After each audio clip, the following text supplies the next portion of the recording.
Hello students, in this tutorial we will quickly see what is secant method and then we will write a Matlab code for it.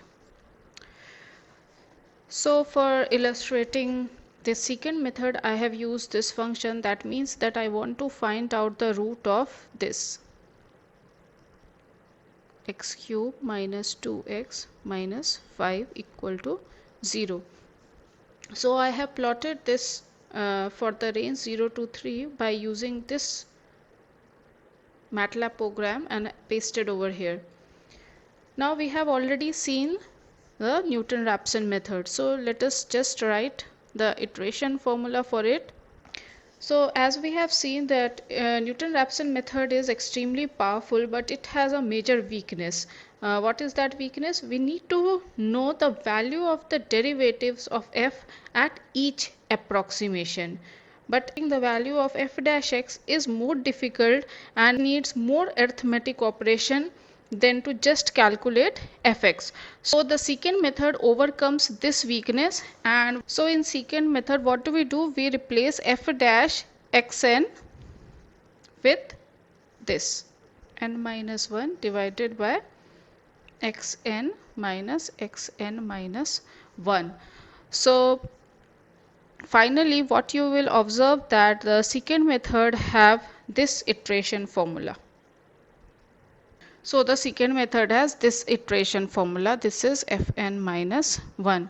Now from this formula you can see that we need two initial values, that is x0 and x1 for starting the iteration of the secant method. So let us see in this figure you have to find this point, that is this is the root of this polynomial.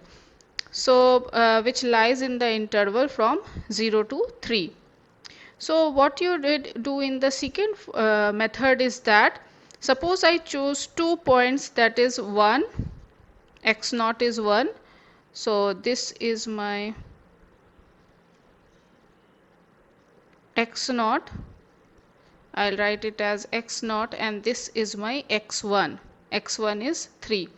Now you can see that this point will be my fx0 and this point will be my fx1. So in secant method what do? We join these 2 points with a straight line. Okay, so where it cuts the x-axis will be the point x2. That is the next iteration. Whatever you will get by putting x0 and x1 over here, and if you solve you will get this point x2.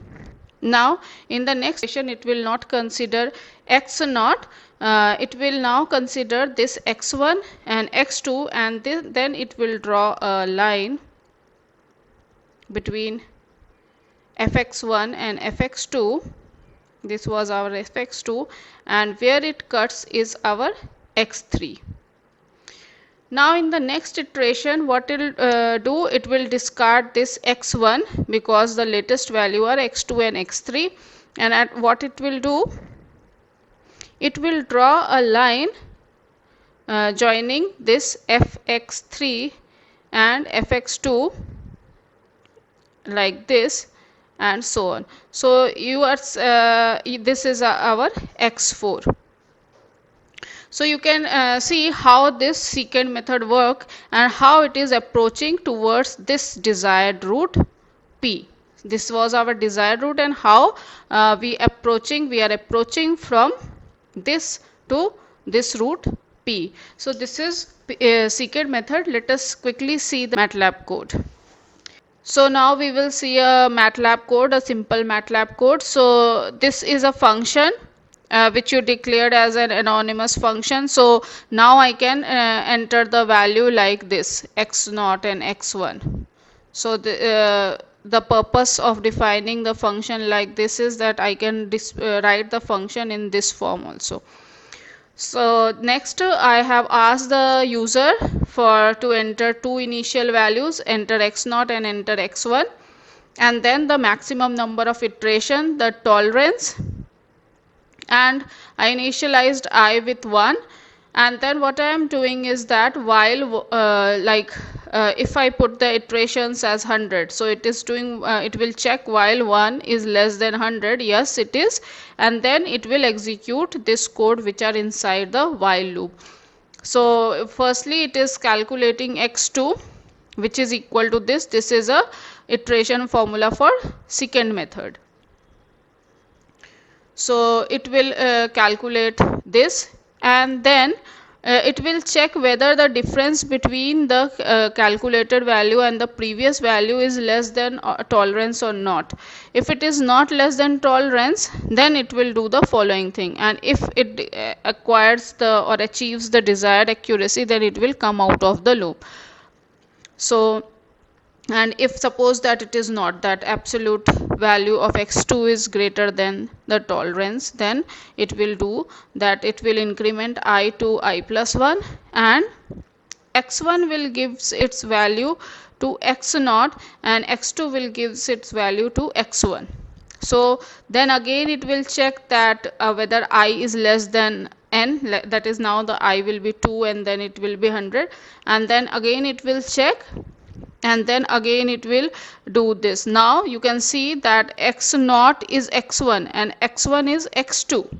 So you have updated the value each time, and it will check the error between the calculated value and the previous value, and if it is less than tolerance, it will go out of the loop and display this, or if it completes the complete n iterations, then it will come out of the loop and display the value of x2, which is our desired output.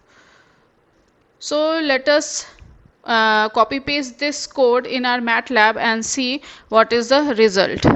So I have copy and pasted the code in the Matlab, and let's see that what is the value of the roots for this polynomial from 0 to 3. So let's press this run button. So it is asking enter the value of x0. So let us give it 1. Then enter x1. So let us give value 3. Maximum number of iteration I gave only 10. And what is your tolerance? I give it 10 to the power minus 4. Now you can see that this is the value which you are getting from the secant method. Thank you for watching.